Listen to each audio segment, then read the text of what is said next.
Thank you, Chairman Costello, Ranking Members Micah and Petri, and other members of the committee. It is my great honor to appear before the Aviation Subcommittee today.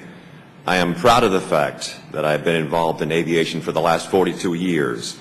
During that time, I have served our country as a U.S. Air Force pilot, served as an Airline Pilots Association Local Air Safety Committee Chairman, accident investigator, and National Technical Committee member. I've amassed a total flying time of almost 20,000 hours and flown approximately 1 million passengers in my 29 years as a professional airline pilot. I have served as a check airman and a crew resource management course developer and facilitator. I am also the founder of Safety Reliability Methods Incorporated. Before I begin, I must first say that my heart goes out to all those affected by the tragic loss of Continental Connection Colgan Air Flight 3407. Words cannot express my sadness and grief at the loss of 50 lives. The families of those no longer with us are in my thoughts and in my heart. The events of January 15, 2009 have been well documented, and rather than recite them now in great detail, I want only to reiterate to the subcommittee that the successful outcome was achieved by the actions of many. Lives were saved due to the combination of a very experienced, well-trained crew, First Officer Jeff Skiles and Flight Attendants Donna Dent, Doreen Welsh, and Sheila Dale, all of whom acted in a remarkable display of teamwork, along with expert air traffic controllers, the orderly cooperation of our cool-headed passengers, and the quick and determined actions of the professional and volunteer first responders in New York City. The events of January 15th serve as a reminder to us all of the daily devotion to duty of the many thousands of aviation professionals who keep air travel safe, and also as a reminder of what is really at stake. I, like thousands of my professional airline pilots, know that flying a large commercial airline is a tremendous responsibility.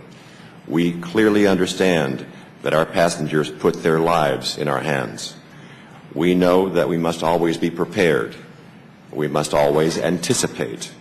We must always be vigilant. Expecting the unexpected and having an effective plan for dealing with it must be in the very makeup of every professional airline pilot. I'm not only proud of my crew, I'm proud of my profession. Flying has been my lifelong passion. I count myself fortunate to have spent my life in the profession I love, with colleagues whom I respect and admire. But while I love my profession, I do not like what has happened to it. I would not be doing my duty if I did not report to you that I'm deeply troubled about its future. Americans have been experiencing huge economic difficulties in recent months, but airline employees have been experiencing those challenges and more for 8 years. We've been hit by an economic tsunami. September 11th, bankruptcies, fluctuating fuel prices, mergers, loss of pensions, and revolving door management teams who have used airline employees as an ATM have left the people who work for the airlines in the United States with extreme economic difficulties. It is an incredible testament to the collective character, professionalism, and dedication of my colleagues in the industry that they are still able to function at such a high level. It is my personal experience that my decision to remain in the profession I love has come at a great financial cost to me and to my family. My pay has been cut 40%. My pension, like most airline pensions, has been terminated and replaced by a PBGC guarantee worth only pennies on the dollar. While airline pilots are by no means alone in our financial struggles, I want to acknowledge how difficult it is for everyone right now. It is important to underscore that the terms of our employment have changed dramatically from when I began my career, leading to an untenable financial situation for pilots and their families. When my company offered pilots who had been laid off the chance to return to work, 60% refused. Members, I attempt to speak accurately and plainly, so please do not think I exaggerate when I say that I do not know a single professional airline pilot who wants his or her children to follow in their footsteps. I am worried that the airline piloting profession will not be able to continue to attract the best and the brightest. The current experience and skills of our country's professional airline pilots come from investments made years ago when we were able to attract the ambitious, talented people who now frequently seek professional careers elsewhere. That past investment was an indispensable element in our commercial aviation infrastructure, vital to safe air travel and our country's economy and security. If we do not sufficiently value the airline piloting profession and future pilots are less experienced and less skilled, it logically follows that we will see negative consequences to the flying public and to our country. We face remarkable challenges in our industry. In order to ensure economic security and an uncompromising approach to passenger safety, management must work with labor to bargain in good faith. We must find collective solutions that address the huge economic issues we face in recruiting and retaining the experienced and highly skilled professionals that the industry requires and that passenger safety demands. But further, we must develop and sustain an environment in every airline and aviation organization, a culture that balances the competing needs of accountability and learning. We must create and maintain the trust that is the absolutely essential element of a successful and sustainable safety reporting system to detect and correct deficiencies before they lead to an accident. We must not let the economic and financial pressures detract from a focus on constantly improving our safety measures and engaging in ongoing and comprehensive training.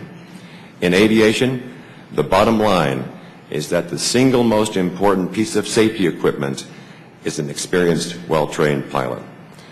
Despite the bad economic news we've experienced in recent times, despite the many challenges we face as a country, I have faith in America, in our people, in our promise.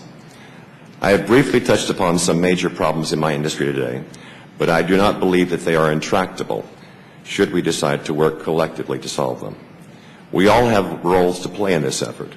Despite the economic turbulence hitting our industry, the airline companies must refocus their attention and their resources on the recruitment and retention of highly experienced and well-trained pilots and make that a priority that is at least equal to their financial bottom line. Jeff and I and our fellow pilots will fly our planes and continue to upgrade our education and our skills while we attempt to provide for our families. Patrick and the other talented air traffic controllers will continue to guide us safely through the skies. Our passengers will spend their hard-earned money to pay for their travel, and our flight attendants, mechanics, ground crews, and administrative personnel will deal with the thousands of constant details and demands that keep our planes safely in the air. You can help us, Mr. Chairman, honorable members, to work together across party lines and can demand or legislate that labor, management, safety experts, educators, technical experts, and everyday Americans join together to find solutions to these problems. We all honor our responsibilities in good faith and respect one another. We must keep the American commercial aviation industry safe and affordable for passengers and financially viable for those who work in the industry day to day. And for those talented young men and women considering what to do with their lives, we must restore the narrative of a compelling career path in aviation with sufficient economic resources to once again make this vision a reality. Thank you for your kind attention and for the opportunity to share my experiences with this committee. We thank you, Captain Sullenberger.